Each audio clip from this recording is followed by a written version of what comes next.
Hello dear student. तो आज के इस क्लास में हम लोग बात करेंगे एम्पिरिकल फार्मूला और मॉलिक्यूलर फार्मूला कैलकुलेट करना। एम्पिरिकल और मॉलिक्यूलर फार्मूला ये जेई और नीट में बहुत ज़्यादा पूछा जाता है, खासकर नीट में बहुत ज़्यादा इम्पोर्टेंट हो जाता है। तो सबसे पहले मैं यहाँ पे मॉलिक्यूलर फार्मूला क्या होता है वो समझते हैं। मॉलिक्यूलर फार्मूला तो इसके बारे में क्या होता है, ये एक्चुअल नंबर ऑफ एटम को बताता है। Actual number of atom presence in molecule, मतलब कि अगर कोई मॉलिक्यूल है ना, तो उसमें जो एक्चुअल नंबर ऑफ एटम मौजूद होगा उसको क्या बोलेंगे, मॉलिक्यूलर फार्मूला। जैसे कि अगर मैं लिखूं C6H6 तो ये बेंजीन का फार्मूला होता है। और इसमें अगर मैं पूछूं कार्बन और हाइड्रोजन के कितने एक्चुअल नंबर ऑफ एटम मौजूद हैं, तो आप क्या बताओगे, 6 कार्बन और 6 हाइड्रोजन। तो ये क्या होता है, एक्चुअल नंबर ऑफ एटम्स को बताता है किसी भी मॉलिक्यूल के अंदर। जबकि दूसरा क्या होता है, empirical formula.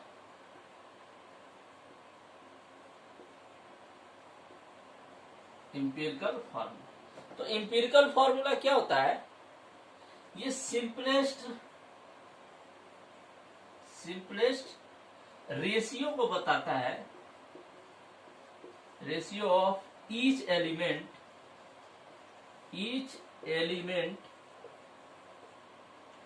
Presence in molecule,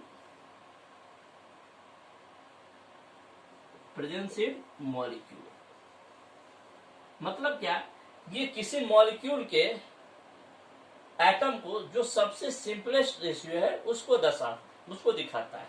कैसे, जैसे C6, अगर मैं इसी को लिखूं C6H6, तो अगर मैं यहाँ कार्बन और हाइड्रोजन की संख्या लिखूं तो 6:6 में है।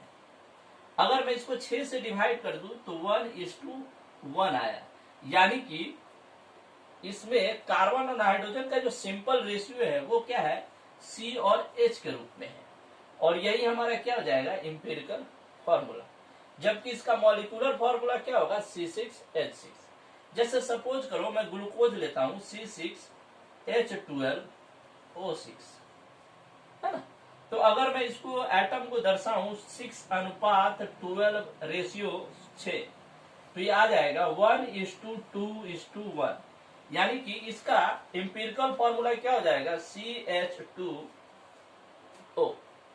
तो ये हमारा क्या हो जाएगा, इसका एम्पिरिकल फार्मूला, है ना। तो एम्पिरिकल फार्मूला क्या होगा, simplest ratio of each element presence in a molecule. मतलब किसी मॉलिक्यूल के अंदर अगर कोई एटम है तो उसका सिंपलेस्ट रेशियो जो होगा उसको मैं बोलूंगा एम्पिरिकल फार्मूला। और मॉलिक्यूलर फार्मूला क्या होता है, एक्चुअल जो नंबर एटम्स होता है उसको दर्शाता है। अब देखिए इसमें न्यूमेरिकल कैसे आता है वो देखते हैं।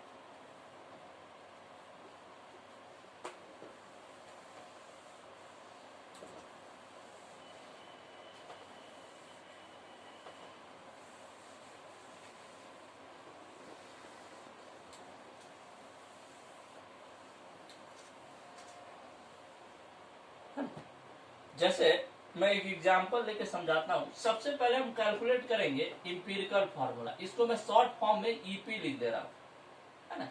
तो आपको क्वेश्चन किस रूप में दिया रहेगा वो देखिए।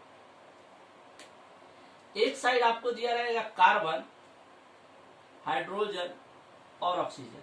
ये आपका क्या होगा, कुछ भी हो सकता है, मैंने एक एग्जांपल लिया है। जैसे कार्बन, हाइड्रोजन, ऑक्सीजन दे रखा है और आपको दिया रहेगा परसेंटेज बाय मास, और वो दिया रहेगा, जैसे मान लेता हूं मैं कार्बन 36% है, हाइड्रोजन 6% है और रेस्ट ऑफ 58% क्या है हमारा, ऑक्सीजन, है ना।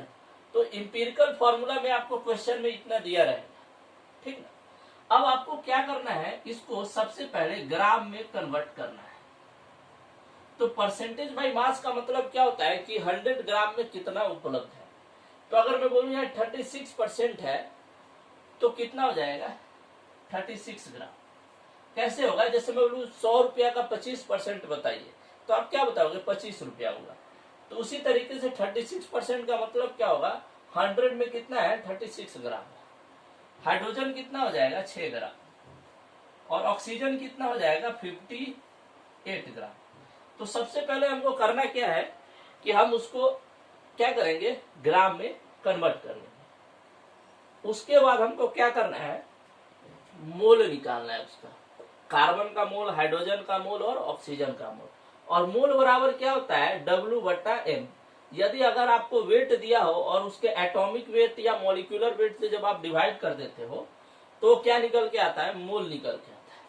तो यहाँ 36 ग्राम है तो W का मान हो गया 36 और कार्बन के लिए M का मान होता है 12, मॉलिक्यूलर वेट उसका 12। तो इसको हम डिवाइड करेंगे तो ये आ जाएगा 3। उसी तरीके से हम 6 को 1 से डिवाइड करेंगे तो ये आ जाएगा 6, क्योंकि हाइड्रोजन का 1 होता है। और उसी तरीके से अगर हम 58 को डिवाइड करेंगे किससे 16 से तो ये आ जाएगा 3.6। तो हमने क्या किया इसका मोल पता कर लिया सभी। और जब हम मोल पता कर लेंगे तो हमको क्या निकालना है एटम का सिंपलेस्ट रेशियो, एटम का रेशियो निकालना है। और एटम का रेशियो निकालने के लिए हम क्या करेंगे कि जो सबसे छोटा रहेगा इसमें, जैसे ये 3 है, ये 6 है और ये 3.6 है, तो जो सबसे छोटा रहेगा उससे हम तीनों में डिवाइड कर देंगे। जैसे 3 को हम डिवाइड किए 3 से, 6 को डिवाइड किए 3 से और 3.6 को डिवाइड किए 3 से। तो हमने जो सबसे छोटा था उससे डिवाइड कर दिया तो ये हमारा क्या निकल के आएगा 1, ये हमारा 2 और ये हमारा 3। यानी कहने का मतलब क्या कार्बन का सिंपलेस्ट रेशियो कितना है 1 C1, हाइड्रोजन का सिंपलेस्ट रेशियो कितना है H2 और ऑक्सीजन कितना है O, सॉरी ये 1.2 आएगा है ना। ठीक, तो अपर 1.2 को अप्रोक्सीमेटली 1 ले लेते हैं। ठीक ना, जब भी आप निकालो तो 0.5 के नीचे अगर कुछ ऐसा है तो आप उसको 1 कंसीडर करना। तो ये हमने कार्बन का सिंपलेस्ट रेशियो निकाल लिया और यही हमारा क्या हो जाएगा इंपिरिकल फॉर्मूला। इंपिरिकल फॉर्मूला हमारा कितना हो जाएगा CH2O।